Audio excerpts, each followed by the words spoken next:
হুজুর জান্নাতের ভেতরে আবার শপিং মল থাকবে কেমনে? প্রশ্ন আসতে পারে না?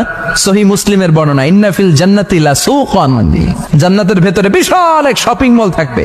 এটা বোধহয় আমাদের বসুন্ধরা শপিং কমপ্লেক্সের মতো হবে, যমুনা ফিউচার পার্ক।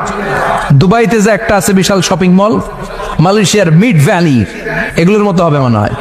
কত বিশাল যে শপিং মল হবে। সহিহ মুসলিমের বর্ণনা, প্রতি শুক্রবারে সব জায়গা থেকে বন বন করে মৌমাছির মতো জান্নাতীরা ওই শপিং মলে শপিং করতে আসবে। ইচ্ছে মতো দেদারসে পোশাক কিনবে, ইচ্ছে মতো শপিং করবে, টাকা দেয়া লাগবে না, ক্রেডিট কার্ড লাগবে না। সুবহানাল্লাহ পড়েন। ইচ্ছে মতো শপিং করবেন। দুনিয়াতে একটু কষ্ট করে হালাল উপার্জন করে খেয়ে যান। আল কানাআতু মিনাল ইসলাম, অল্পে খেয়ে তুষ্ট থাকার, আল্লাহ শুকরিয়া করা, এটার নামই ইসলাম।